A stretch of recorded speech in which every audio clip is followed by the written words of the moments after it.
Friends, आज मैं आपके सामने ला रहा हूँ JEE advance 2020 paper 2 organic chemistry. Paper जो एडवांस का ये पेपर 2 है और उसमें मैं ऑर्गेनिक केमिस्ट्री को डिस्कस करने जा रहा हूँ। और आप देख रहे होंगे कि आपकी स्क्रीन पे जो है ऑर्गेनिक का फर्स्ट क्वेश्चन डिस्प्ले हो रहा है।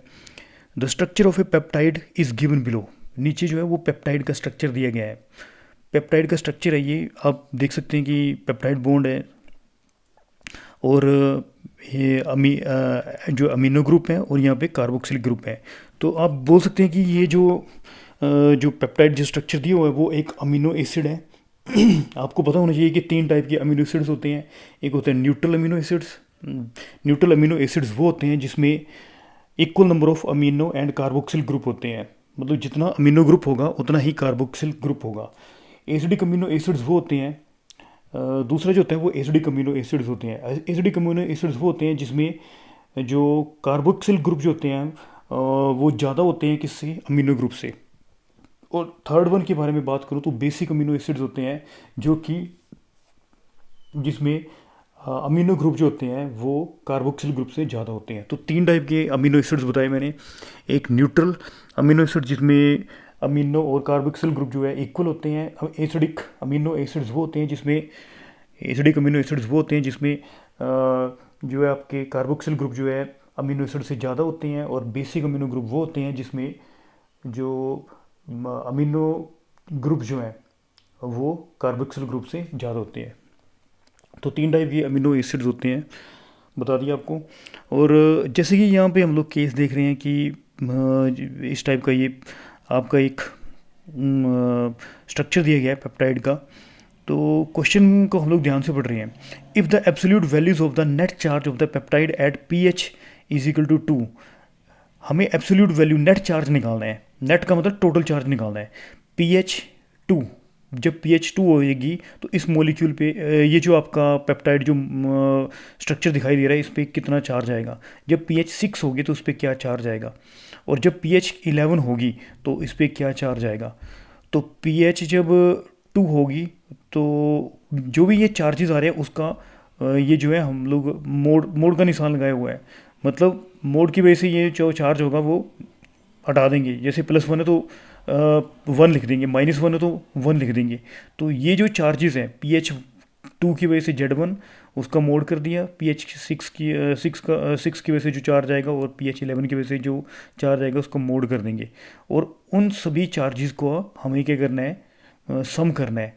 और वो जो नेट चार्ज है हमें फाइंड आउट करने के लिए बोला गया है। तो आपको समझ आ गया कि pH 2 पे जो चार्ज आएगा उसका मोड कर दिया, pH 6 पे जो चार्ज आया वो जो चार्ज आएगा इस पूरे स्ट्रक्चर पे उसका मोड कर दिया। और pH 11 पे जो चार्ज आएगा उसका मोड कर दिया। और तीनों के चार्ज को क्या करना है, प्लस करना है और नेट चार्ज निकालना है। नेट चार्ज कितना आएगा वो हमें निकालने के लिए बोला गया है।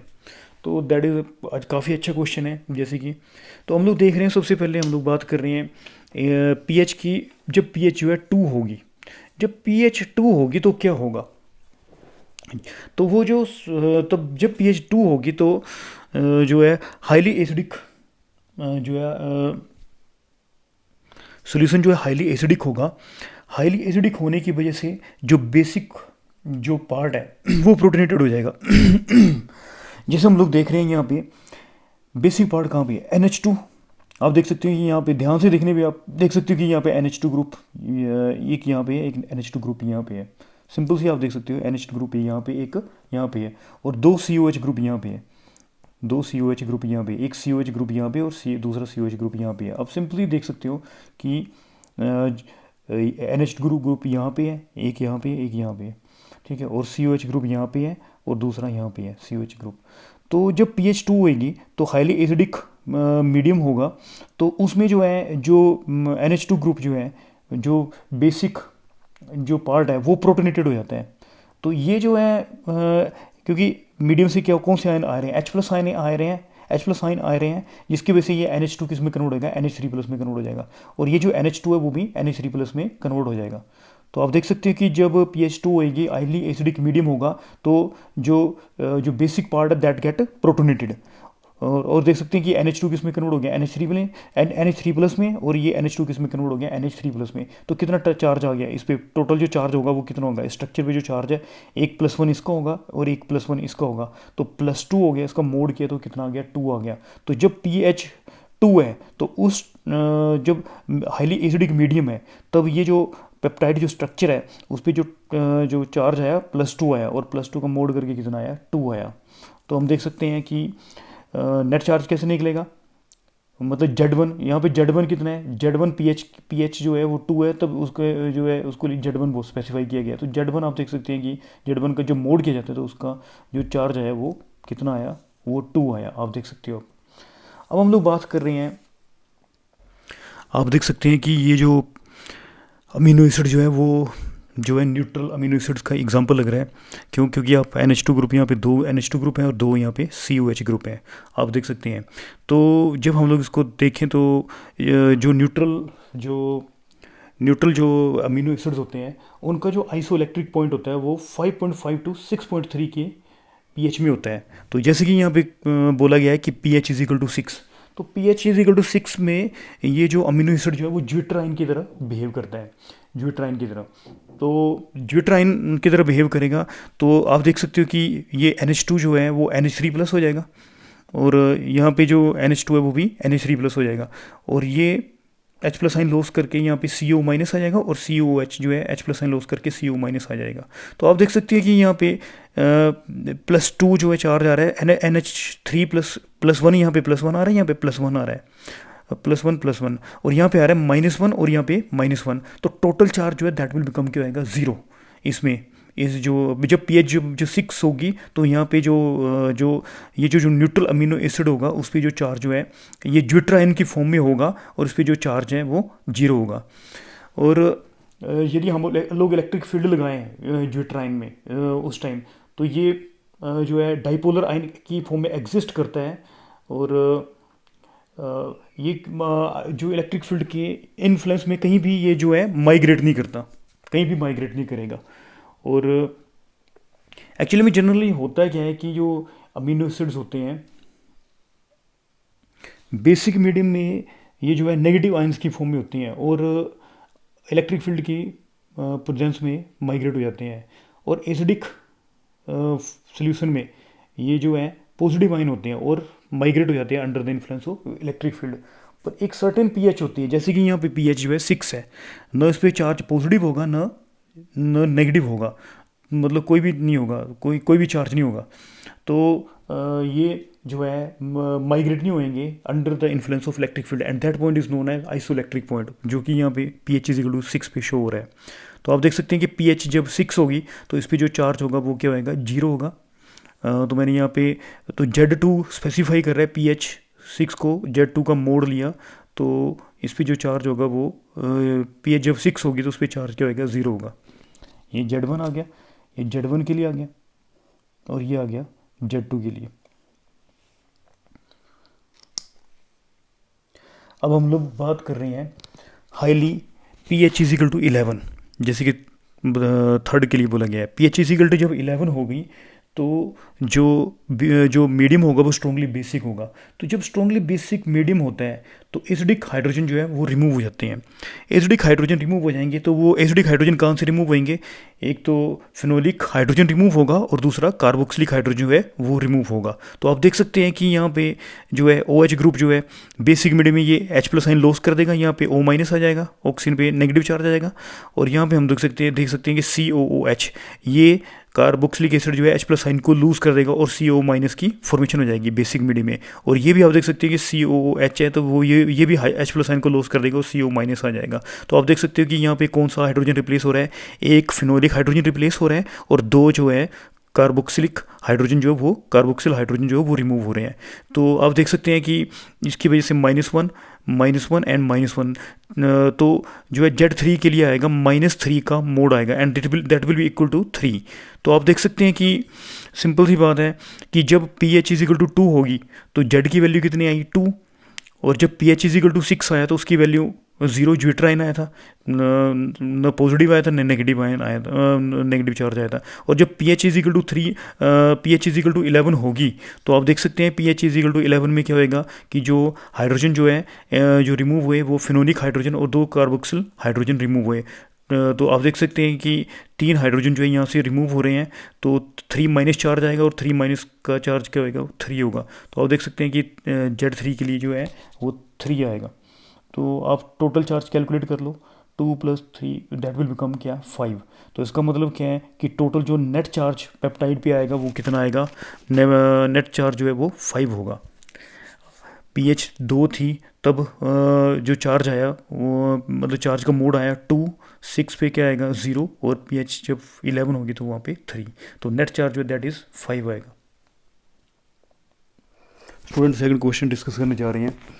जैसे कि बताया गया है, आपकी स्क्रीन पे क्वेश्चन डिस्प्ले हो रहा है। N organic compound C8H10O2 rotate plane polarized light. It produces pink color with neutral FeCl3 solution. What is the total number of all the possible isomer for this compound? पहले ये जो compound दिया गया है C8H10O2, ये जो compound है आपका ऑप्टिकली एक्टिव है। क्यों? क्योंकि ये प्लेन पोलराइज लाइट को घुमाता है। जो वो कंपाउंड जो कि प्लेन पोलराइज लाइट को घुमाते हैं, रोटेट करते हैं, वो ऑप्टिकली एक्टिव होते हैं, और जो नहीं करते वो ऑप्टिकली इनएक्टिव होते हैं। वो कंपाउंड जो कि राइट की तरफ घुमाते हैं लाइट को, तो लाइट को वो डेक्स्ट्रो रोटेटरी होते हैं, और वो कंपाउंड जो कि लाइट को लेफ़्ट की तरफ घुमाते हैं वो लिवो रोटेटरी होते हैं। तो जैसे कि हम लोग बात करें कि ये जो ऑर्गेनिक कंपाउंड है FeCl3 सोल्यूशन के साथ पिंक कलर दे रहा है, तो ये इंडिकेट करता है कि उस जो ऑर्गेनिक कंपाउंड में फिनोलिक जो ग्रुप होगा वो दैट शुड बी कंपल्सरी। आगे बोला गया है कि what is the total number of isomer possible, तो कितने आइसोमर्स पॉसिबल होंगे इस कंपाउंड के लिए। तो ये क्वेश्चन है, तो मुझे लगता है आपको समझ आ गया होगा कि ऑर्गेनिक कंपाउंड है उसमें आपको वो ऑप्टिकली एक्टिव है, और वो FeCl3 सोल्यूशन को में जो है पिंक कलर देता है, तो उसका मतलब फिनोलिक ग्रुप है। तो हमें इसके आइसोमर्स बताने हैं, तो इसके लिए हमें डिग्री ऑफ अनसेचुरेशन निकालना जरूरी है। C8H10O2 का डिग्री ऑफ अनसेचुरेशन। तो थोड़ा सा मैं आपको डिग्री ऑफ अनसेचुरेशन के बारे में एक्सप्लेन कर रहा हूँ कि कैसे डिग्री ऑफ अनसेचुरेशन निकालते हैं। तो जैसे कि आप देख सकते हैं कि आपके स्क्रीन में जैसे कि डिस्प्ले हो रहा है डिग्री ऑफ अनसेचुरेशन निकालने के लिए। तो डिग्री ऑफ अनसेचुरेशन होता क्या है? डिग्री ऑफ अनसेचुरेशन जो है या इसको बोलते हैं डिग्री ऑफ अनसेचुरेशन बोलते हैं, या इसको बोलते हैं डबल बॉन्ड इक्विवेलेंट भी बोलते हैं। तो ये जो है डिफरेंस, ये जो है डिग्री ऑफ अनसेचुरेशन कैसे निकला है, डेल्टा NH/2। डेल्टा NH जो है वो कैसे स्पेसिफाई कर रहा है, difference in number of hydrogen with its corresponding alkane. जो इसका कोरस्पोंडिंग एल्केन है उसके जो हाइड्रोजन है उससे, और ये जो फार्मूला होगा उससे क्या डिफरेंस, वो जो हाइड्रोजन आएंगे उसको 2 से डिवाइड करना है। जैसे कि हम लोग एग्जांपल के थ्रू मैं आप लोगों को एक्सप्लेन करने जा रहा हूँ। जैसे कि C4H8 का आपको DU बोला गया निकालने के लिए, तो कैसे निकलेगा, वही आ गया difference of hydrogen with respect to its alkene और डिवाइडेड बाय 2। हम देख सकते हैं कि C4H8 है, तो उसका जो कोरस्पोंडिंग एल्कीन होगा उसका फार्मूला क्या होगा, CnH2n+2। यदि C4 है तो यहाँ पे वैल्यू पुट कर दी, C4 तो बन जाएगा C4H10। तो इसका कोरस्पोंडिंग एल्केन ये है। यहाँ पे हाइड्रोजन कितने हैं आप देख सकते हैं, यहाँ पे हाइड्रोजन जो है 10 है, और इस फार्मूले में हाइड्रोजन जो है वो कितने प्रेजेंट है, 8 है। इसमें जो है वो 8 हाइड्रोजन प्रेजेंट है।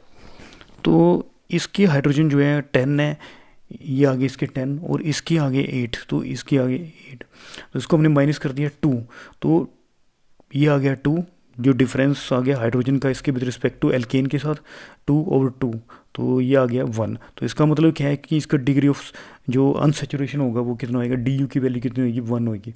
अब जैसे नेक्स्ट एग्जांपल है, थोड़ा सा आपकी प्रैक्टिस करवा देते हैं। C6H6 का हम लोग डिग्री ऑफ अनसेचुरेशन कैसे निकालते हैं। C6H6 है तो कैसे आएगा, इसका जो कोरस्पोंडिंग एल्केन होगा वो क्या होएगा, C6H14 हो जाएगा, 6 2 12 एंड 2 14 बन जाएगा, ठीक है। तो इसके हाइड्रोजन कितने आ गए, 14, और इसके हाइड्रोजन कितने आ गए, 6। कोरस्पोंडिंग एल्केन के हाइड्रोजन 14 और इसका जो है 6, 8/2, तो दैट विल बिकम 4। तो C6 जो बेंजीन होती है उसका DU जो होता है वो 4 होता है। अब जैसे हम लोग बात करें C3H4 का कोरस्पोंडिंग एल्केन जो होता है वो C3H8। तो कितने हाइड्रोजन है यहाँ पे, 8 है, 8 में से यहाँ पे कितने हैं, 4 है, 8 - 4 4, और इसको डिवाइड किया तो डी यू कितना आ गया 2।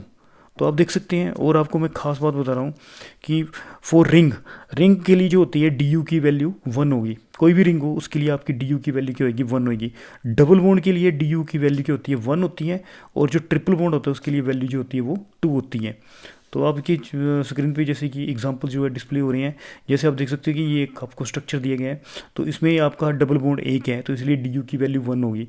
यहाँ पे आप देख सकते हैं कि आपके डबल बॉन्ड जो है इस स्ट्रक्चर में, जो नेक्स्ट स्ट्रक्चर आपको दिखाई दे रहा है, यहाँ पे डबल बॉन्ड जो है 2 है। और आपको पता है कि एक डबल बॉन्ड के लिए जो है डी यू की वैल्यू 1 होती है। तो यहाँ पे 2 डबल बॉन्ड है, इसलिए डी यू की वैल्यू 2 हो जाएगी। अब जैसे कि ये नेक्स्ट स्ट्रक्चर आपको दिखाई दिया गया है, तो इसमें जैसे ट्रिपल बॉन्ड है, ट्रिपल बॉन्ड के लिए मैंने डी यू की वैल्यू 2 बताई थी और डबल बॉन्ड के लिए 1 बताई थी, इसलिए 2 + 1 जो है दैट विल बिकम 3। अगला जैसे कि हम देख सकते हैं कि दो बेंजीन को फ्यूज़ किया गया है, तो इस टाइप से नेफ्थलीन में, तो उसके लिए डी यू की वैल्यू को बताया गया है कि कितनी इसके लिए डी यू की वैल्यू होगी।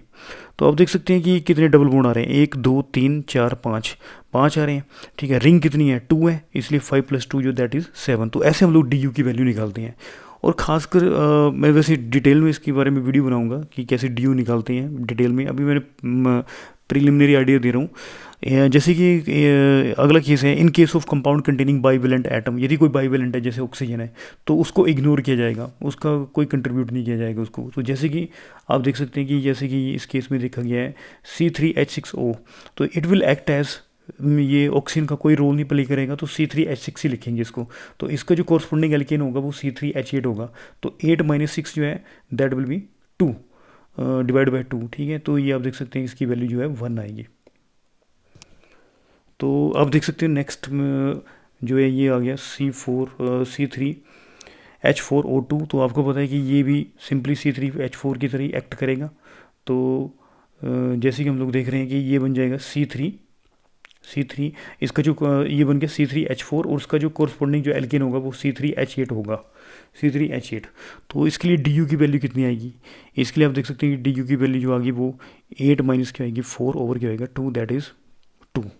तो आपको आई थिंक क्लियर हो गया होगा C3H6O के बारे में आपको बताया अभी। आप देख सकते हैं कि इसमें जो है कि ये C3H6 की तरफ बिहेव कर रहा है और इसका कॉरस्पॉन्डिंग एल्केन जो है C3H8 है। 8 - 6 जो है over 2 that will become D you, इसका क्या आएगा 1 आएगा। तो ऑक्सीजन वगैरह यहाँ पे कोई कंट्रीब्यूट नहीं कर रहा है। जैसे कि हमें दिया गया है, क्वेश्चन में दिया गया है ऑर्गेनिक कंपाउंड दिए हुए हैं, तो ये जो है वो FeCl3 के साथ जो है कौन सा कलर दे रहा है, ब्लू कलर दे रहा है। तो ये डेफिनेटली इंडिकेट करता है कि इसके अंदर फिनोलिक ग्रुप प्रेजेंट है। तो अब हम लोग बात कर रहे हैं इसके डिग्री ऑफ अनसेचुरेशन के बारे में। तो आप देख सकते हैं कि, तो मैं इसके लिए डी यू की वैल्यू निकाल रहा हूँ इस ऑर्गेनिक कंपाउंड के लिए। तो आप देख सकते हैं कि कैसे मैंने डी यू की वैल्यू निकाली हुई है। C8H10O2, तो आपको पता है कि ये ऐसे ही बिहेव करेगा। C8H10 ऑक्सीजन का कोई रोल नहीं होगा इसमें, तो इसका जो कॉरस्पॉन्डिंग एल्केन होगा वो C8H18 होगा, कॉरस्पॉन्डिंग एल्केन। तो आप देख सकते हैं कि 18 में से 10 को माइनस कर दिया, 18 - 10 जो है दैट विल बिकम 4। ये सोल्व करके आता है 4। तो डी यू की वैल्यू जो है इस ऑर्गेनिक कंपाउंड के लिए कितनी आ रही है 4।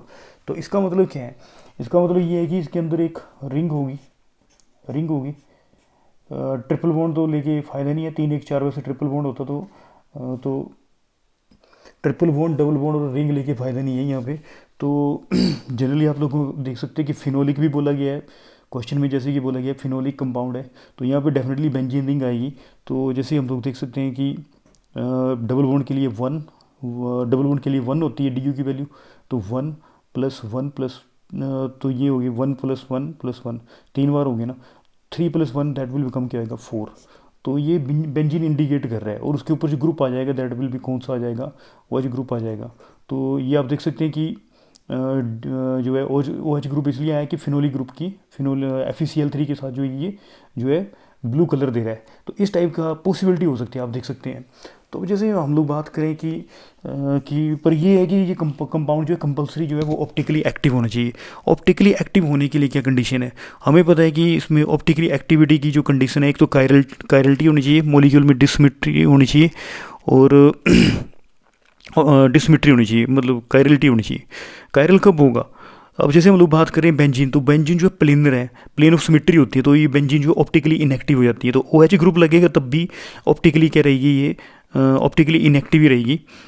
और यदि हम लोग देखें यहाँ पे, तो ये जो कार्बन यदि यहाँ पे जो अटैच किए हुए हैं जैसे कार्बन, तो ये कार्बन जो है दो सेम हाइड्रोजन, कायरल कार्बन वो होता है जिसमें 4 डिफरेंट ग्रुप्स के साथ अटैच होता है। तो ये कार्बन जो है, अब एक टाइप से पॉसिबिलिटीज हम तो ट्राई कर रहे हैं ना कि C8H10O2 का ये भी स्ट्रक्चर हो सकता है, पर ये स्ट्रक्चर की पॉसिबिलिटी नहीं है। क्यों नहीं है? क्योंकि ये जो कार्बन है वो कायरल कार्बन नहीं है। तो मोलिक्यूल जो है यहाँ पे भी ऐसे ही हो रहा है कि दो जो कायरल कार्बन वही होते हैं, कायरल कार्बन यदि होगा तभी जाके वो मोलिक्यूल जो है ऑप्टिकली एक्टिव होते हैं। तो ये 4 डिफरेंट ग्रुप्स के साथ अटैच नहीं है, तो जिसकी वजह से ये ऑप्टिकली एक्टिव नहीं हो सकता।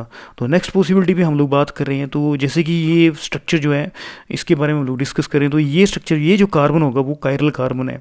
कायरल कार्बन है क्यों? क्योंकि यहाँ पे ये जो ग्रुप, ये किसके साथ अटैच है? ये CH3 के साथ अटैच है। ऊपर कौन सा ग्रुप है? OH के साथ अटैच है। और नीचे जो है वो किसके साथ अटैच होएगा? हाइड्रोजन के साथ अटैच होगा। तो आप देख सकते हैं कि ये कायरल कार्बन है। क्यों? क्योंकि ये 4 डिफरेंट ग्रुप्स के साथ ये देख लो टोटली डिफरेंट है इसके साथ ये, और ये यहाँ पे हाइड्रोजन आ गया, हाइड्रोजन आ गया। तो आप देख सकते हैं कि ये जो कार्बन है 4 डिफरेंट के साथ अटैच है, 4 डिफरेंट ग्रुप्स के साथ अटैच है। तो ये मोलिक्यूल, ये जो कार्बन जो है वो कायरल कार्बन है, जिसकी वजह से ये पूरा जो कंपाउंड है that will become optically active बन जाएगा, ऑप्टिकली एक्टिव होगा। अब ऑप्टिकली एक्टिव होगा तो एक तो मतलब इसके एनेंशियोमर्स की फॉर्म में एग्जिस्ट करेगा, एक जो है डेक्स्ट्रो रोटेटरी होगा, डेक्स्ट्रो, और दूसरा कौन सा होएगा? Levo rotatory. तो इसके 2 आइसोमर्स आ गए। तो इसी तरह से ये यदि ये वाला ये जो ग्रुप जो है यदि मैं इसको मेटा पे अटैच कर दूं तो भी आप देख सकते हैं कि ऑप्टिकल एक्टिविटी की कंडीशन फॉलो हो रही है। तो ये भी जो है एनेंशियोमर्स की फॉर्म में एग्जिस्ट करेगा, एक डेक्स्ट्रो होगा और लिवो रोटेटर होगा। और यदि इसको मैं पैरा के उसमें अटैच कर दूं तो ये जो है ये भी डेक्स्ट्रो और लिवो की फॉर्म में क्या करेगा? एग्जिस्ट करेगा। तो आप देख सकते हैं कि 2 आइसोमर ये बना रहा है, 2 ये बना रहा है और 2 ये बना रहा है, ऑर्थो पे 2, मेटा पे और 2 पैरा पे। जो टोटल नंबर ऑफ जो आइसोमर होंगे इस क्वेश्चन में वो कितने होंगे? 6 होंगे। तो आप देख सकते हैं कि क्वेश्चन बोला गया था an organic compound rotate plane polarise light, जो कि ऑप्टिकली एक्टिव है और पिंक कलर को जो है पिंक कलर आता है FeCl3 तरीके के साथ। और आपको आइसोमर्स बताए गए, पूछे गए थे कि कितने आइसोमर्स होंगे। तो आप देख सकते हैं कि टोटल नंबर जो आइसोमर होंगे वो 6 होंगे।